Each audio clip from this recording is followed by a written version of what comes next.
Boa tarde. Evangelho segundo o Espiritismo, capítulo 11. Amar o próximo como a si mesmo. Item 8. O amor resume inteiramente a doutrina de Jesus. É a lei de amor. Porque é o sentimento por excelência. E os sentimentos são os instintos elevados à altura do progresso realizado. No seu início, o homem não tem senão instintos. Mais avançado, corrompido, só tem sensações. Mais instruído e purificado, tem sentimentos. E o ponto delicado do sentimento é o amor.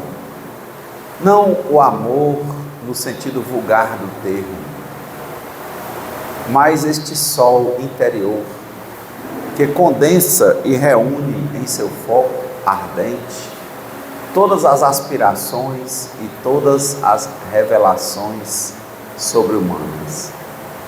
A lei de amor substitui a personalidade pela fusão dos seres e aniquila as misérias sociais. Feliz aquele que, ultrapassando a sua humanidade, ama com amplo amor seus irmãos em dores. Feliz aquele que ama, porque não conhece nem a angústia da alma, nem a miséria do corpo. Seus pés são leves e vive como que transportado para fora de si. Quando Jesus pronunciou esta palavra divina, amor, ela fez estremecer os povos e os mártires, ébrios de esperança, desceram ao circo. O Espiritismo, a seu turno, vem pronunciar uma segunda palavra do alfabeto divino. Estai atentos, porque esta palavra ergue a pedra dos túmulos vazios e a reencarnação, triunfando sobre a morte, revela ao homem maravilhado o seu patrimônio intelectual.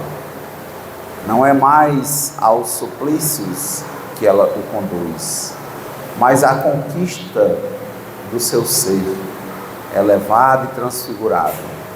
O sangue resgatou o espírito, e o espírito deve hoje resgatar o homem da matéria. Bom, o pessoal que vai acompanhar pela internet é o canal Transmutação Renato. Nós vamos colocar esse evangelho mais tarde, né? E aqui nesse trecho, a lei do amor, quando a Ana veio passar aqui o texto, ela disse: olha, Renato, o evangelho é ótimo, é a lei do amor. E eu fiquei pensando, por que ela estava dizendo que era ótimo? Porque no segundo parágrafo aqui, ele fala assim, né? O Espiritismo, a seu turno, vem pronunciar uma segunda palavra do alfabeto divino. Estai atentos, porque esta palavra ergue a pedra dos túmulos vazios. Aí eu fiquei pensando, será que essa palavra é amor? Aí vem a outra pergunta, será que amor, só a palavra amor, ela é capaz disso tudo? Eu fiquei pensando e fiquei de fato observando esse pensamento, porque acho um dos temas mais difíceis de trabalhar. Acho muito difícil trabalhar essa questão do amor. Primeiro porque eu compreendo que há muita confusão acerca do amor. Segundo, por isso, porque tem gente que acha que só a palavra amor, como ele está dizendo aqui, é como se fosse tinha um herói que ele abria assim o peito, né? Aí saía um raio do peito dele assim, e queimava tudo, resolvia tudo, né? Mas só uma palavra que não é compreendida, eu acho que ela não tem poder de coisa adequada nenhuma. Então é algo para ser compreendido, depois de compreendido, na realidade visto, e não idealizado. Eu vim agora no avião, cheguei de São Paulo agora 1h30, e eu vinha lendo exatamente um texto que me mandaram, que é uma apostila, que é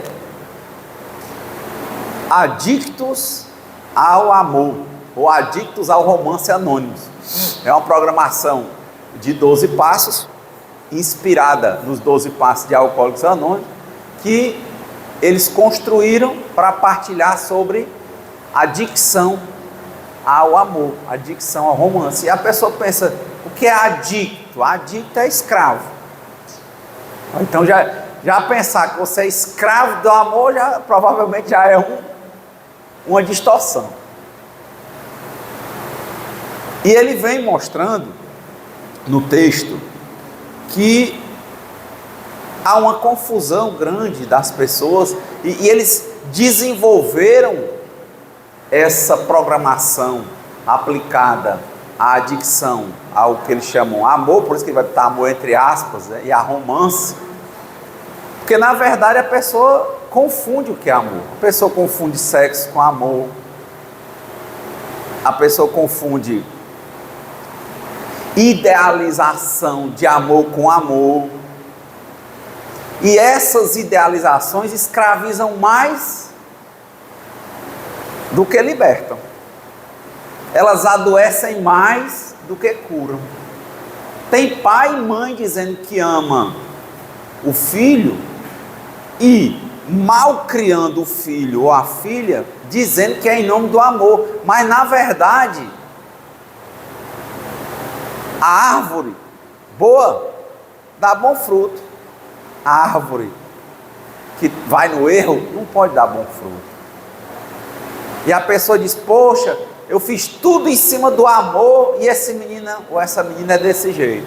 Aí às vezes a gente para e olha e observa, e às vezes é capaz de perceber que aquilo ali não era amor, que às vezes mimou a criança, porque na verdade tinha vários outros problemas. Tinha problema com o marido, às vezes a mãe mimou o filho, ou o marido mimou o menino porque tinha problema com a esposa, tinha problema no trabalho, ele transferiu aquela energia ali, como se fosse manipular aquele sentimento. Ele não dá não, porque ele necessita ser aprovado aos olhos daquele filho, que ele quer, que não deixe ele só, porque ele traz um conceito na cabeça dele de que filho e pai é para sempre.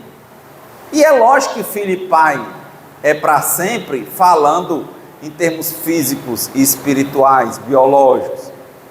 Mas ele, na verdade, está com medo grande da solidão. E ele quer que essa condição de filho e pai implique necessariamente em o filho, nos momentos de dificuldade do pai ou da mãe, vai ficar carinhosamente, por escolha, com ele. E aí, diante de uma coisa que era medo de ficar só, medo de passar necessidade, uma distorção como, ao invés de entregar a vida e as vontades nas mãos de Deus e fazer o que ele pode, começa a ter um senso de autossuficiência e começa a querer manipular aquela relação, e começa, ao invés de educar, que quem ama cuida, ele começa a ter muito medo de desagradar, de dizer não. Ele não entende que o sim existe ou não existe. Ele não entende que o sim nem sempre precisa ser um mel, e o não precisa ser um fel, mas tem que ser dito, mas ele ou ela não diz. Não diz porque não quer olhar no olho do filho e sentir nenhum tom de desaprovação. Porque lá na frente ele não quer que aquela pessoa o desampare, às vezes como aquele pai desamparou, ou aquele pai, porque aquela mãe desamparou, ele não quer. E ao invés de desenvolver uma relação de amorosidade, com responsabilidade, com cuidado, ele mima, ela mima. Consegue enxergar isso em alguma relação na vida de vocês? Ele não vai dar não, por quê? Porque ela acha, ora eu lá vou desagradar, depois ele não vai querer ficar comigo. Como acontece também com os avós. O Divaldo diz, o avô é o jumento que o pai amansou para o neto se montar, né? Quando era pai, às vezes era aquele pai, aquela mãe dura, aí o avô tudo é assim, não, quer tomar a frente da mãe, do pai, você não pode reclamar. Às vezes ali é isso, ele está mais perto de momentos difíceis, e ele não quer ser visto como um avô ruim, o que ele entende que é ruim, e ele não coloca limite. Eu já vi até placa feita que você compra e bota assim, na casa da vovó pode tudo. Que é isso? Aí a pessoa vai olhar para mim e vai dizer, isso é amor, meu filho. Eu não acredito. Quer dizer, tem um nome amor, mas aí não transforma, aí destrói, mima, maleduca. Assim, quantos relacionamentos nessa hora, de pessoas que estão vivendo relações destrutivas, aguentando condições abusivas, porque entendem que o amor, entende assim, supera tudo, mas na verdade, aquela pessoa diz que está aquilo e aguenta porque é amor, mas se ela observar bem, ela de novo está com o mesmo medo daquela avó, daquela mãe, daquele pai, daquele avô. Ela está com medo da solidão, ela está com medo de ser vista pela sociedade, pelas pessoas que ela valoriza, como um fracasso, mais um relacionamento que não dá certo. Então também não impõe limite, e diz que porque não impõe limite, que é mais fácil não impor limite, por vezes. Aí ele diz que faz isso por amor. Será?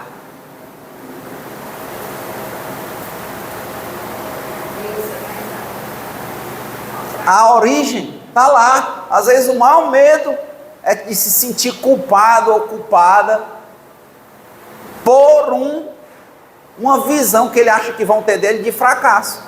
Vai dizer, olha aí, ó, ficou essa mulher só aí, esse homem só, porque ele era ruim.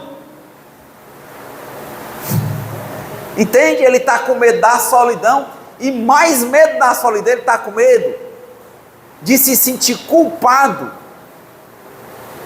por não encontrar no olho das pessoas que olham para ele um aplauso, dizendo para ele que ele foi um sucesso, e olhar para o olho da pessoa e olhar e achar que a pessoa está julgando ele e condenando porque ele está só, porque ele era ruim, e ele não quer ter a visão de ruim. Então ele aí também não é amor, ele está fazendo porque ele se tornou um adicto, um escravo da aprovação dos outros.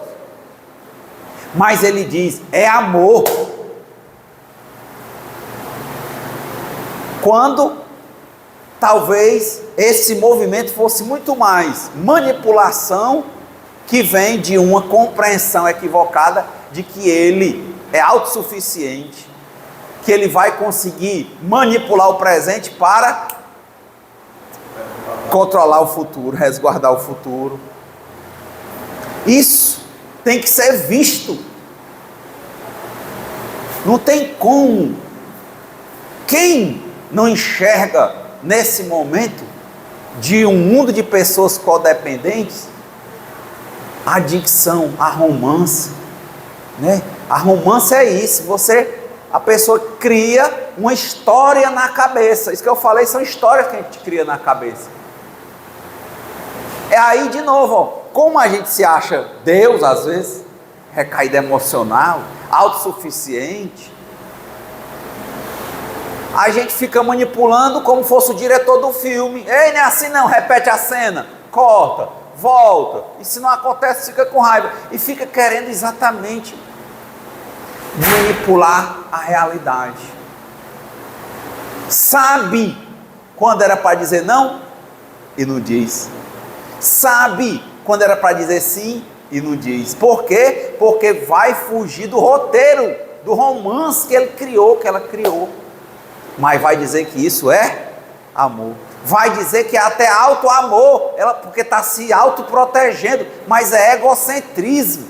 É criando uma redoma em volta de si, uma história que pode todo mundo se prejudicar, e ele acha que vai administrar, que nada vai acontecer com ele. Ele estando dentro da redoma e no mundo acontecendo a história que ele pensou, porque ele sabe, ele acha que sabe o final seguro, o final conhecido. Então não é fácil, a meu ver, tratar a lei de amor, é muito difícil, porque se eu não prestar muito atenção no que está acontecendo dentro de mim, eu fico vendo isso, uma escravidão a romance na minha cabeça, eu criar uma história, achando eu que eu sou Deus, e que a história que eu criei para a minha vida vai ser a história que vai acontecer, negar, fugir da realidade e ficar escravo de um romance que eu criei, de uma ficção, e ficar a vida inteira querendo manipular as pessoas para cumprirem o papel que eu criei na minha cabeça. E sempre vou dizer que isso é amor ao outro e auto-amor a mim. Quando não é, eu estou com medo do desconhecido. Eu não quero enfrentar nenhuma consequência, e a consequência que eu não quero é essa do desconhecido. Eu não quero sair do meu romance, eu não quero sair da minha história, sabe? A maior parte das brigas, ao invés de serem conversas abertas sobre o relacionamento, a pessoa briga porque ela não quer enxergar a si própria, não quer se ver para que ela possa se transformar. Ela quer mudar o outro. Por que ela quer mudar o outro? Porque o outro tem que seguir o papel do romance que ela criou. É você.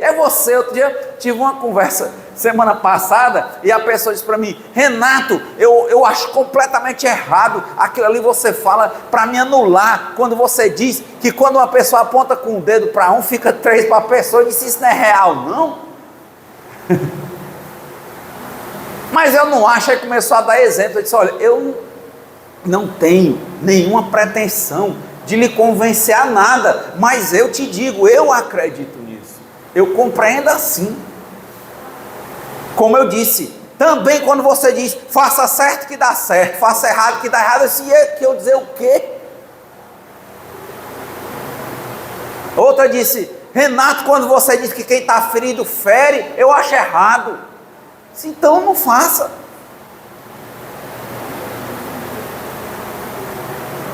Mas quando eu vou me observando nas minhas relações, eu vejo, eu tenho que tomar muito cuidado, prestar muita atenção, para não confundir alhos com bugalhos, para não confundir adicção a romance, adicção a amor, entre aspas, não confundir várias coisas com amor, porque quando você começa a identificar o que é fuga, se é que você tem coragem de começar essa jornada, talvez você vai chegar a um ponto em que você olha para a sua vida e diz assim: valha-me Deus, eu tenho 70 anos de idade e a minha vida toda é fuga. E ali você vai começar a viver. Mas quem é que tem coragem de passar por esse corredor? Você parar e analisar, observar as suas relações, todas as relações, de criança até hoje, e se olhar em cada momento da sua vida e ficar prestando atenção se você está vivendo a realidade ou está fugindo dela, se você está vendo o amor ou você está atrás de um amor, entre aspas, que você acha que vai lhe realizar.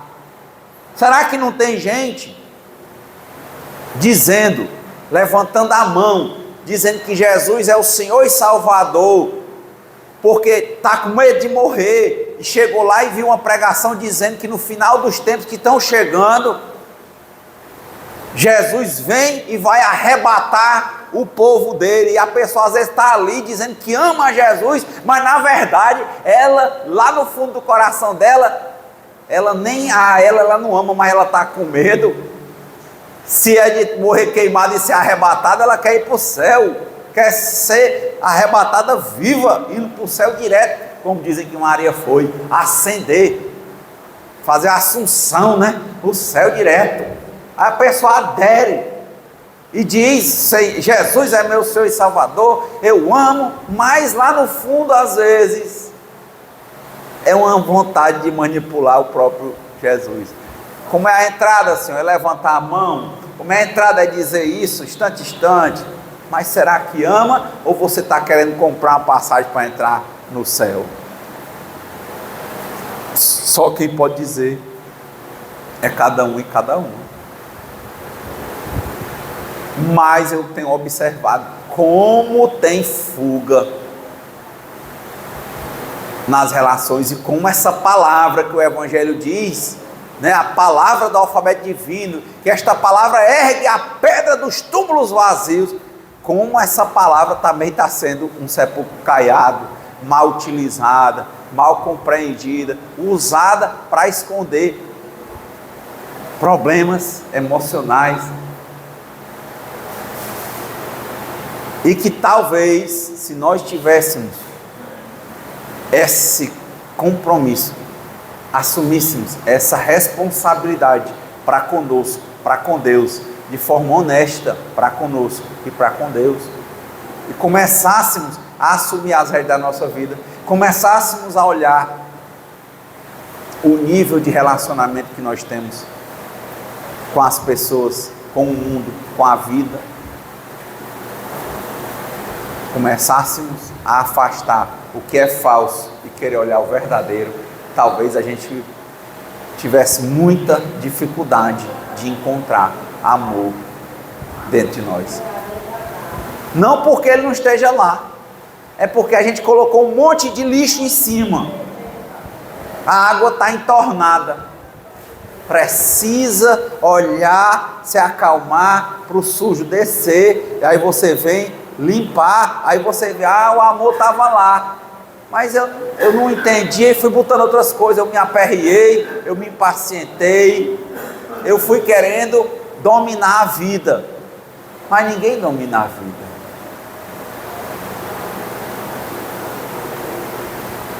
Dor, velhice, doença e morte, disso aí ninguém vai escapar, não tem como.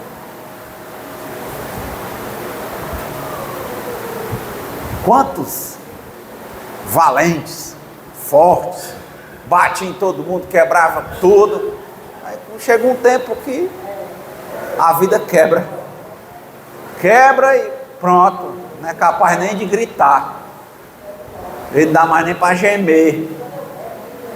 Então, essa questão da adicção a romance, depois pesquisa. Romance, adicção a amor, entre aspas, não é amor. Não é. É fuga. É neurose, descontrole emocional, é querer ser Deus, mandar na vida, escolher, como aquele programa Você Decide, escolher o final. Não vai escolher.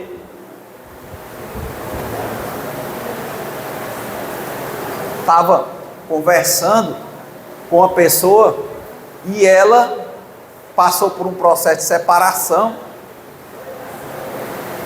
e o filho estava pro lado dela, né? Na separação tem esse negócio de pro lado de cá e lado de lá, né? Ela criou um conflito, né? E só diz que foi o outro que criou. Aí o outro ficou numa situação econômica, financeira e emocional difícil. O filho foi pro lado da mãe. Quando o outro parceiro começou a aceitar e se reequilibrar e os recursos começaram a chegar melhor, aí o filho começou a voltar mais para o lado do pai. A pessoa se sentiu incomodada e começou a atacar o filho. É porque ele é interesseiro, é porque ele é isso, eu não vou confiar nessa pessoa não. Olha, é o filho. E falava e repetia para uma pessoa, para outra pessoa. Aí nós fomos conversar. Aí eu disse, às vezes eu gosto de olhar para mim, para as minhas relações. E lembro que um dia eu estava numa reunião de codependentes anônimos, estava lá visitando, e eu vi uma senhora dando um depoimento, uma senhora de 50 e poucos anos, que eu achei interessante. Isso eu falando com a pessoa. Disse o que era? A mulher falou que tinha uma menina de trabalho que ela tinha raiva, uma companheira de trabalho, mais jovem do que ela, uns 20 anos.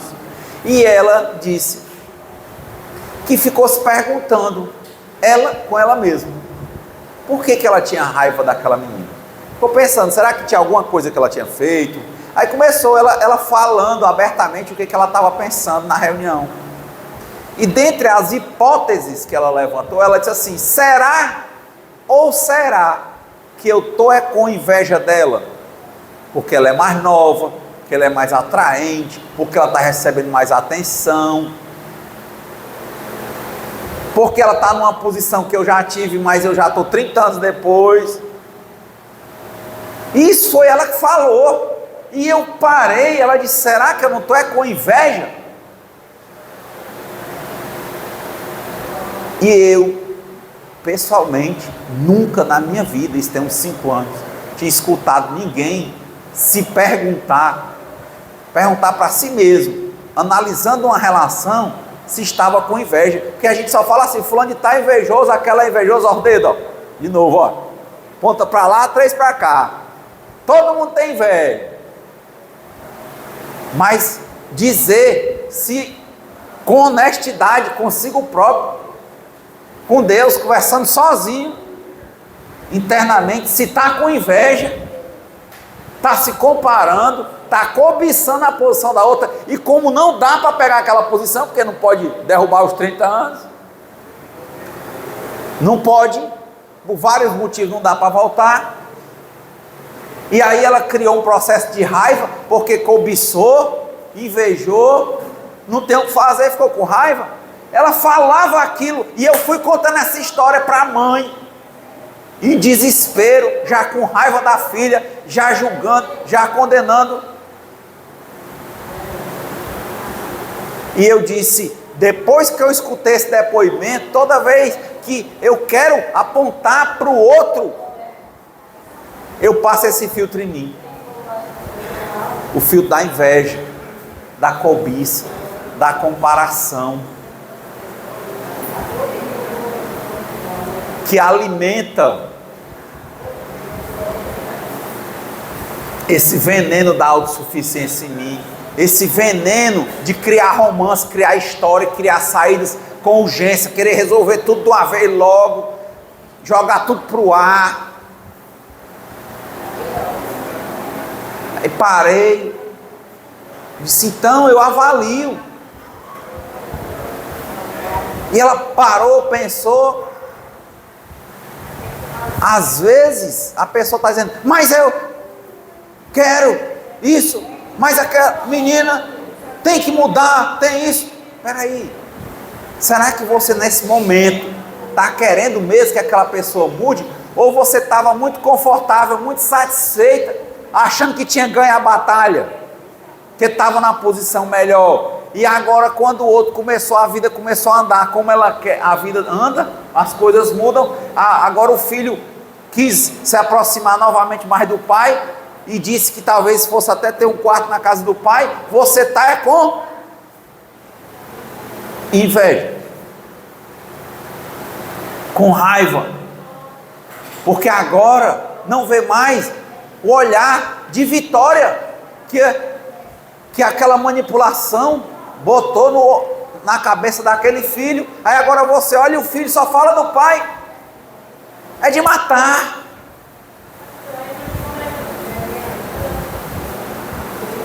Mas a pessoa vai dizer que isso é amor. É porque meu filho é louco, é porque isso, é uma característica, isso, aquilo, meu amigo. Presta atenção. Está brincando de enganar a Deus. Está se auto-enganando. Passa o filtro certo. Pode até não ser inveja, mas aproveita a oportunidade. Olha com o olhar de inveja. Mas não mete o filtro do amor forçando não, sabe? Que é a mesma coisa de meter um pé 42 no sapato 38. Não dá certo. É um excesso do amor.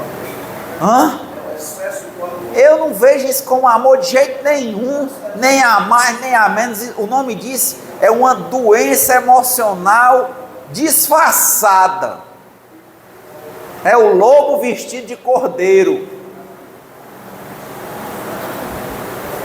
Entende? O nome é o lobo da inveja, da cobiça, fantasiado com o nome de amor.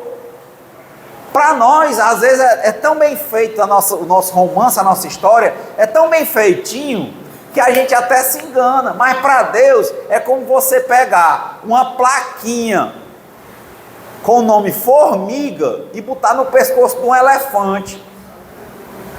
Deus olha e diz assim, o cara diz, ei, aqui é as formigas. Aí, como é? Aí vem um elefante. Você não está vendo não? Aí no pescoço dela, ó, formiga. Aí acha que Deus vai achar que aquilo ali é uma formiga. Mas tem na placa, o senhor não sabe ler? Está na placa, é formiga. Não, meu filho, está na placa, mas eu sei, isso aí é um elefante. É a pessoa, fica dizendo que é amor, mas é manipulação. Automanipulação. E isso não é julgar, não é condenar, é só a gente olhar, meu povo.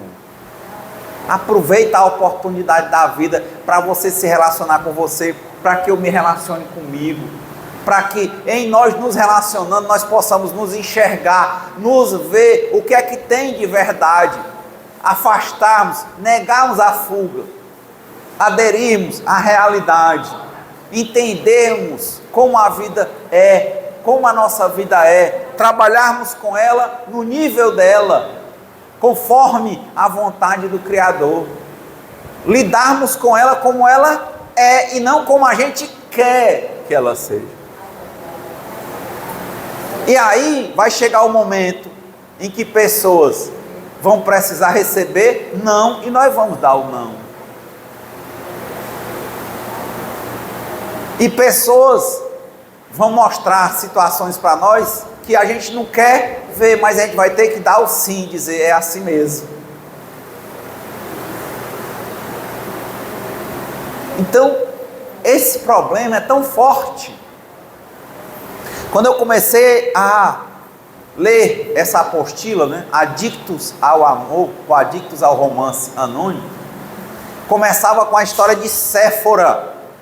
Diz que Séfora era uma menininha e os pais dela, o pai dela era alcoólatra e drogadicto e a mãe codependente do pai. Era uma mãe que já era uma adicta a romance, que ela já vinha de relação de sofrimento com o pai, com a mãe, e que a mãe dela vivia correndo atrás do pai, e ela se tornou a menina que casou e vivia correndo atrás do marido. Porque ela procurava o amor da vida dela que ia preencher ela. Ela não entende que a alma gêmea é para andar junto, não é para preencher, não.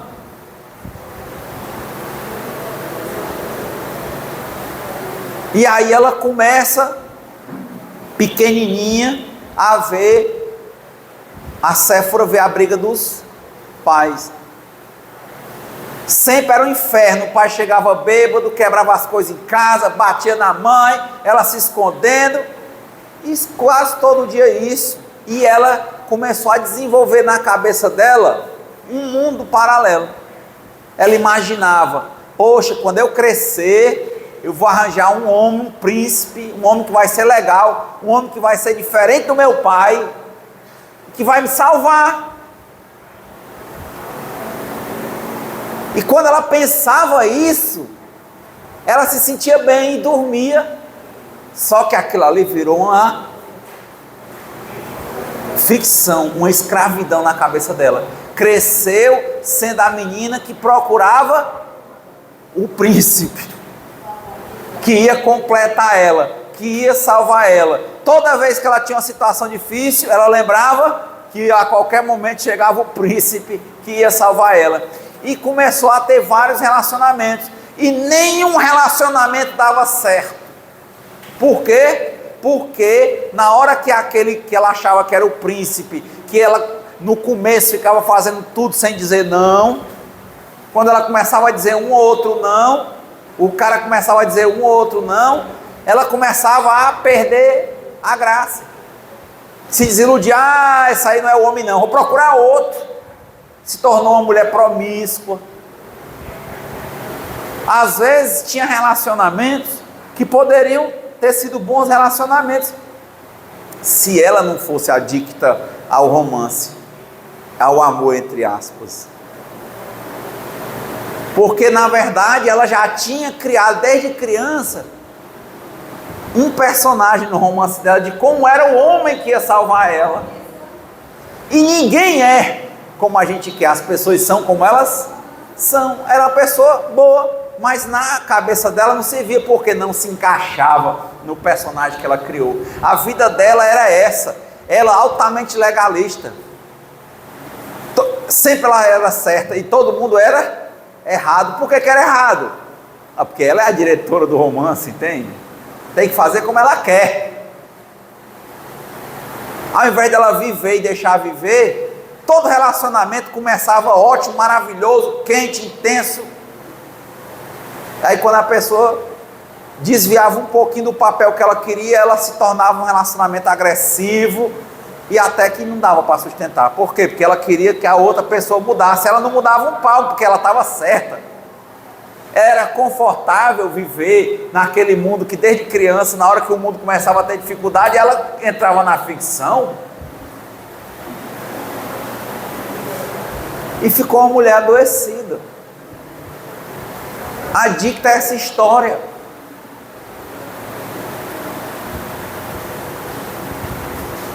Quantas histórias não deve ter na nossa cabeça que a gente, quando tem alguma dificuldade, não vai buscar, abre a bolsa e tira?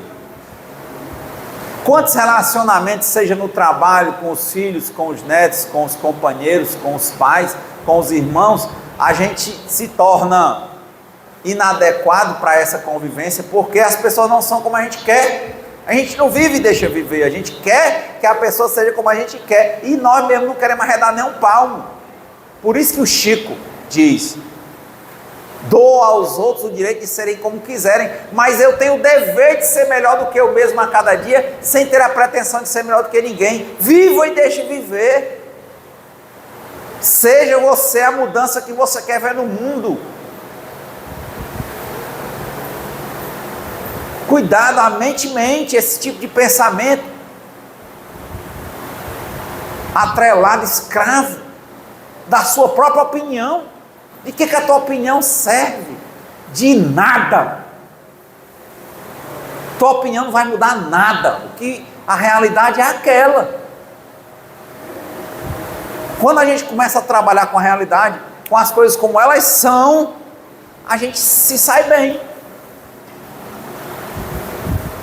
Porque a gente se torna mais apto a enfrentar os reveses, os altos e baixos, enfrentar as consequências. E não escravo do romance. Não, eu não posso dar não agora. Por quê? Porque no final eu planejei que eu ia morrer e envelhecer com esta pessoa. Esse é o meu romance. Eu não vou dar não. Por que não? Quanta gente agora começou um relacionamento, sabe, interessante e tal, e agora é isolado. É só aparência. Chega dentro de casa, cada um vai fazer uma coisa, não se relaciona mais. Cheio de atividade, mas relação mesmo entre eles não tem. Sente aquele vazio, sente aquele buraco, mas não tem coragem de conversar, seja para resolver ou seja para terminar. Não conversa, porque entenda, para as telas, né, para quem está vendo, no final eu tenho que terminar com essa pessoa, do jeito que for. E é trabalhoso e conversar, porque se eu for conversar, pode ser que ela diga que não quer mais. Eu não vou discutir, eu não vou apresentar o problema. E aí você pensa que está fazendo isso porque ama, porque se submete. Mas você está vendo que isso não é amor, é adicção a esse amor, entre aspas, é escravidão a esse romance. É escravidão. Outra, quantas vezes na minha vida, nos relacionamentos que eu tive, que eu chegava e dizia para a pessoa, eu disse, olha, tinha uma coisa que eu fazia que a pessoa não gostava, aí fica aquele silêncio que agride em casa, né? Calado, outro calado, aquilo vai crescendo, eu disse, olha, não dá certo para mim. Dizer logo, digo logo no começo, esperei, passou um dia, passou dois, não fala, não resolve, e aí vai ficando só ali calado, e vai para todo canto junto, mas só começa a falar das contas, que vai pagar, que hora é o almoço, que hora você vem, cobrança, mas conversar não tem mais, é o silêncio que agride, e a gente vê que é porque tinha esse dissenso. Aí eu disse, olha, primeiro dia, segundo dia, é o seguinte,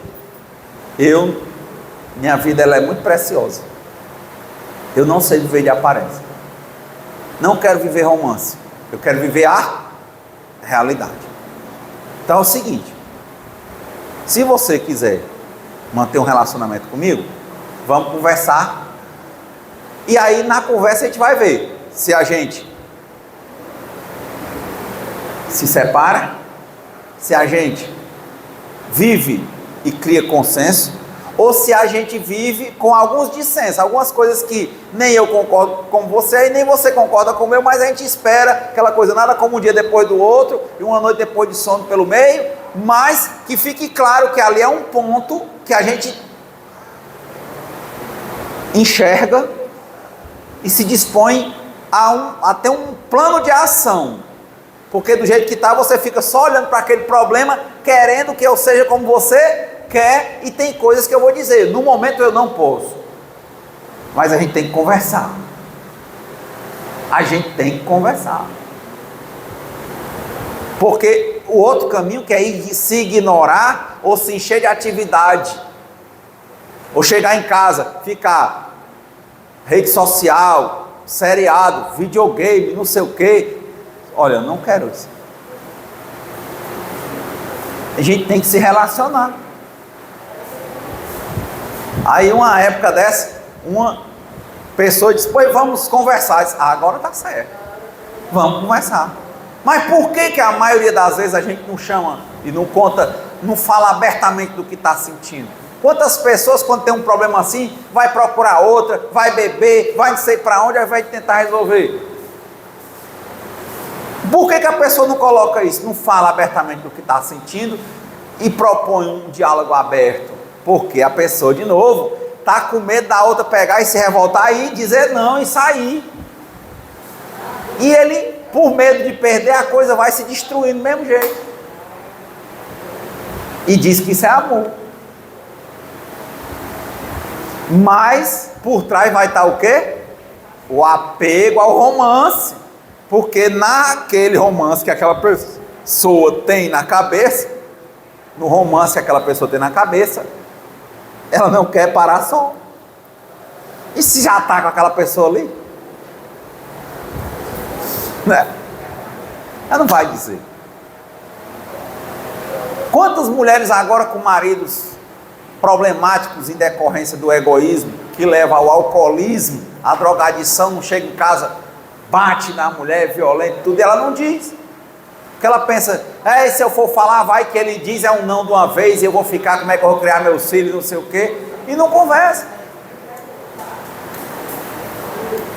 E diz que isso é amor. E o filho cresce assim, minha mãe amava meu pai dava nela, ela não deixava, olha, que loucura.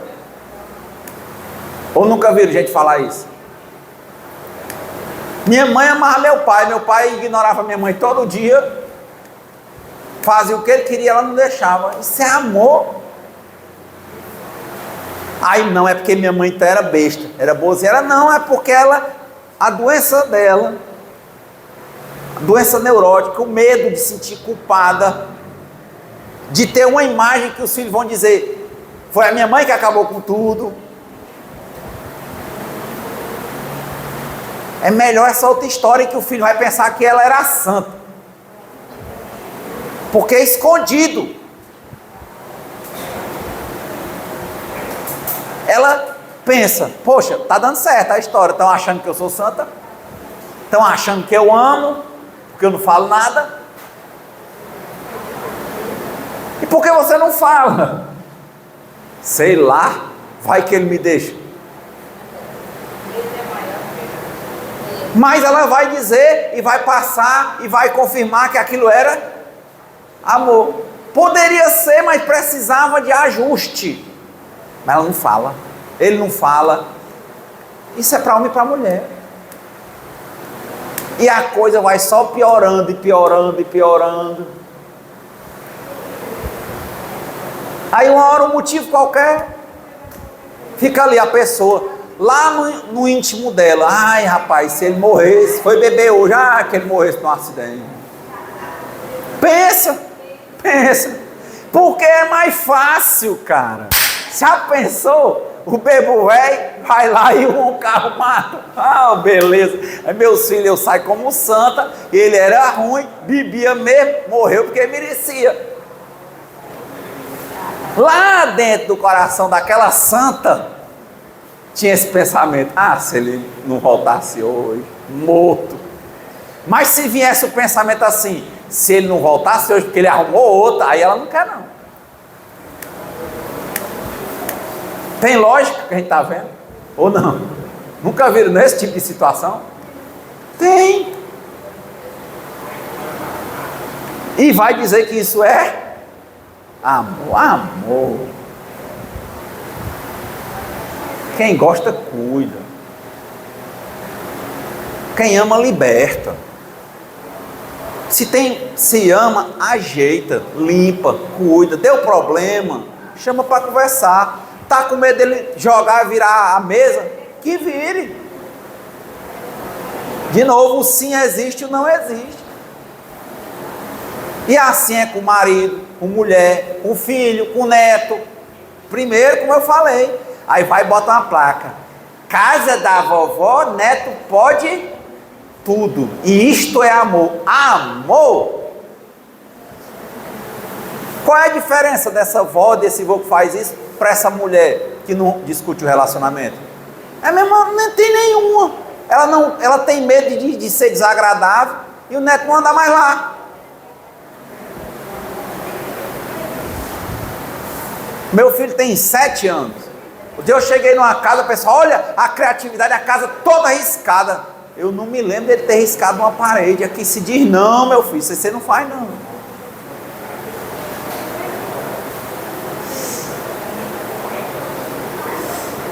E ainda assim um monte de coisa sai do nosso plano. E imagina quem não diz não nunca.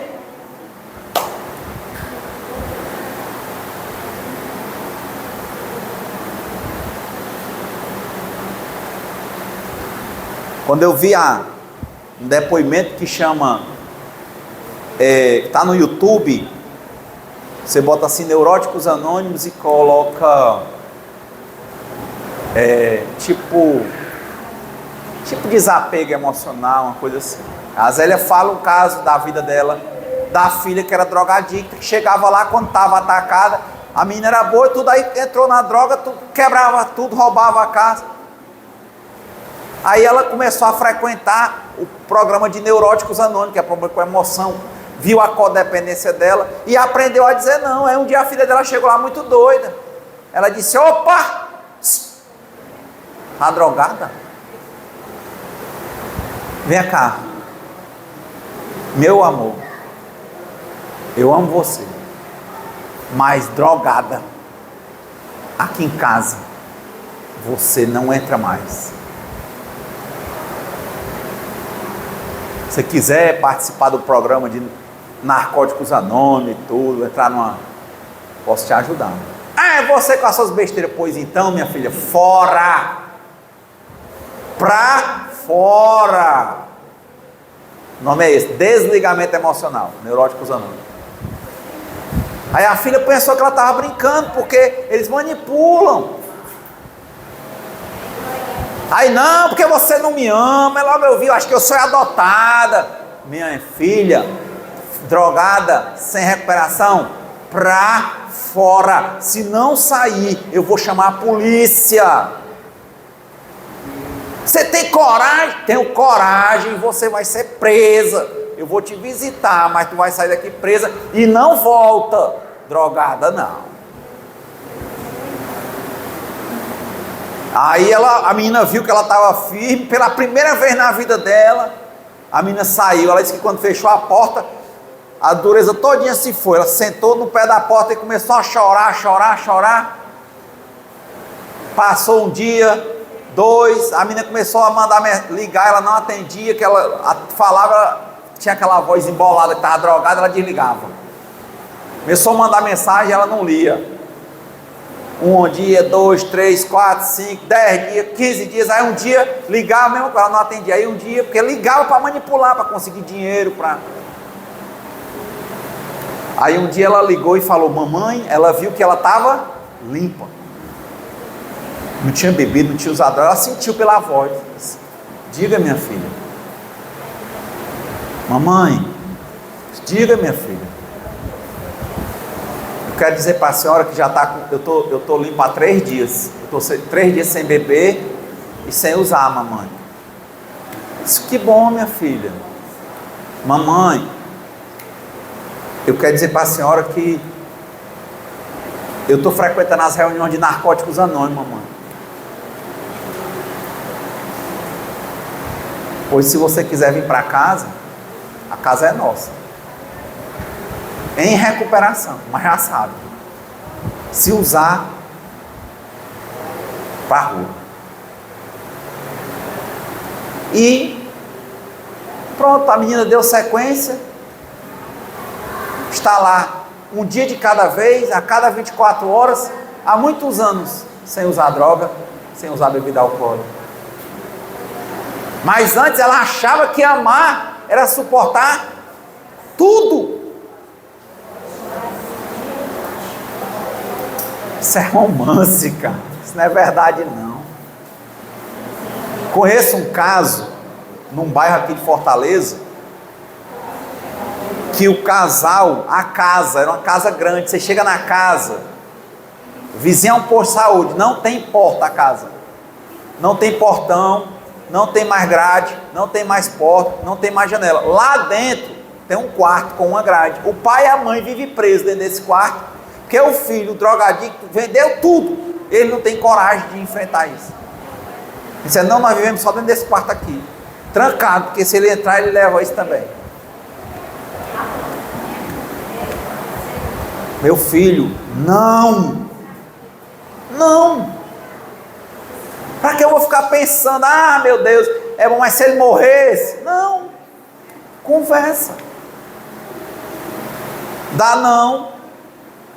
Segura. Mas a pessoa não quer se sentir culpada, porque tem medo do pessoal achar que ela não ama. E acha que fazendo isso aí, botando essa plaquinha com o nome de formiga no elefante, é amor. Não é. e adoece ela, e adoece a outra, e dá aula de coisa errada para quem quiser ver.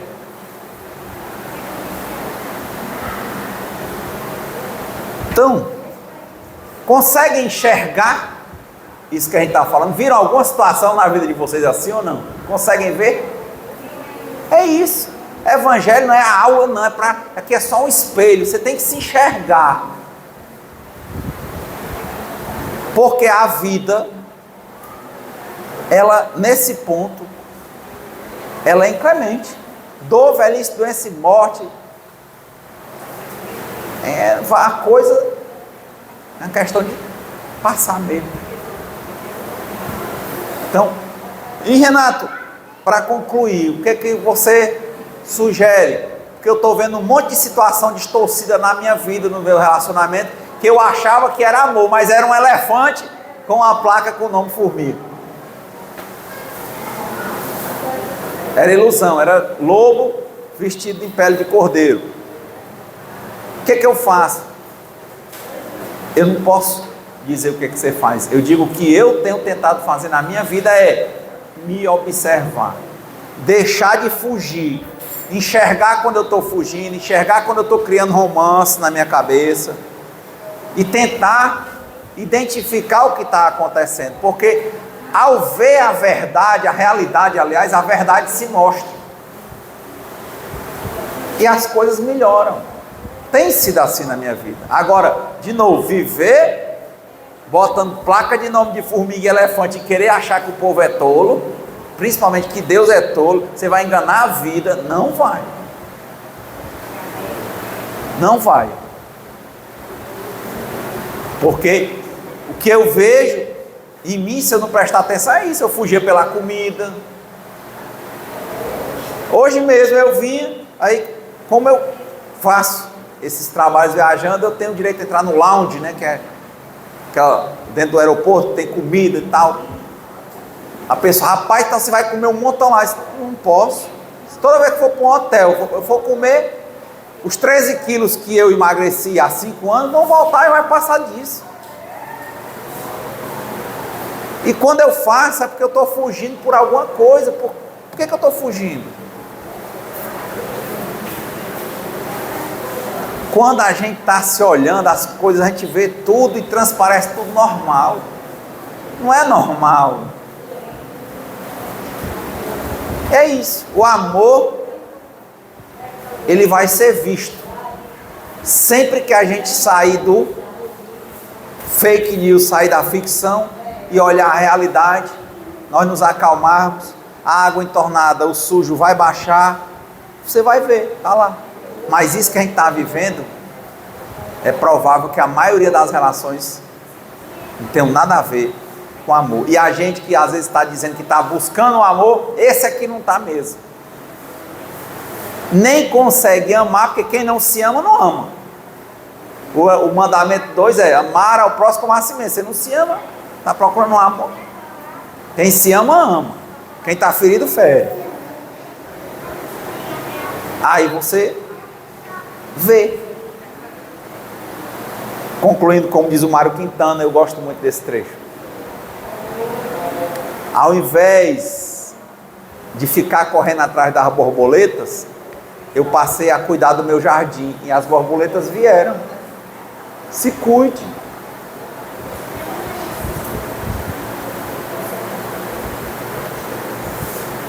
Se veja, cuide do seu jardim.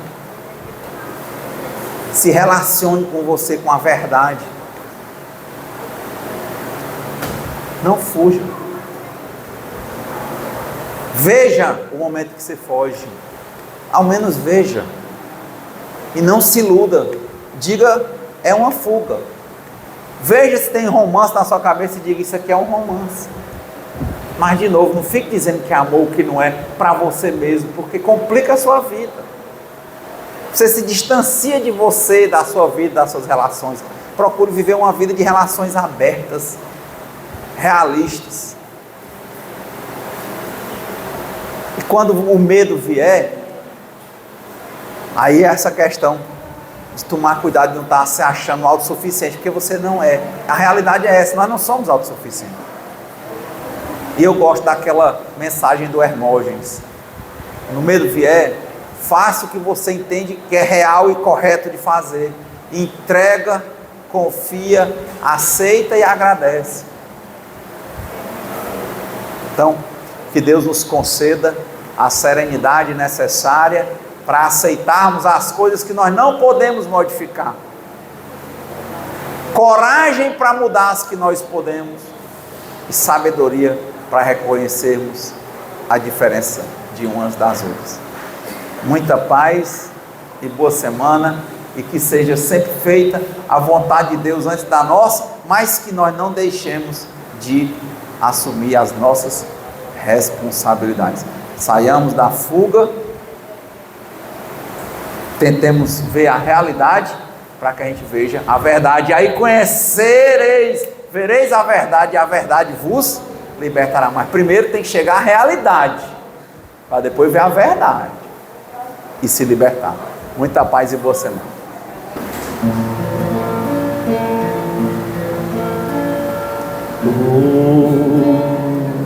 Te haverás da praia, não buscaste nem sábios inimigos, somente queres que eu te siga. Senhor, tu me olhastes nos olhos, a sorrir, pronunciastes meu nome, lá na praia, eu deixei o meu barco, junto a ti.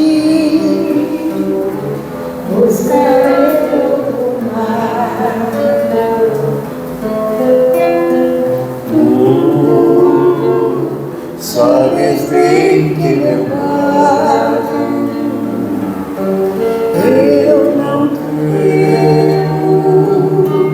espadas nem ouro, somente redes e o meu trabalho.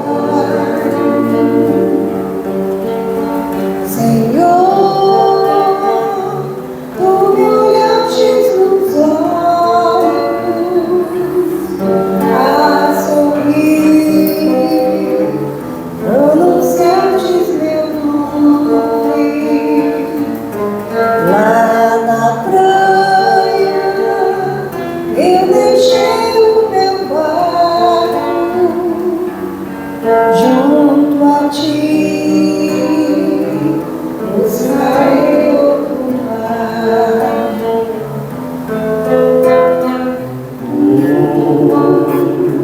Minhas tão solicitas,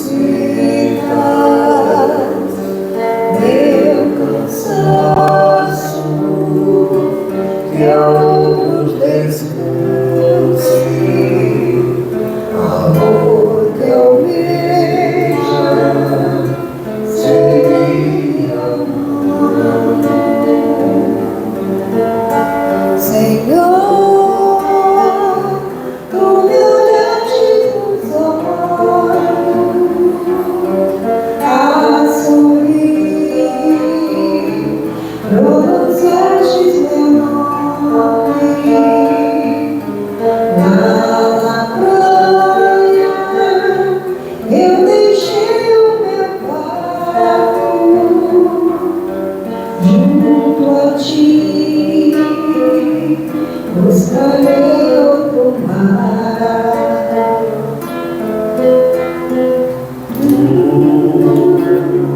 Pescador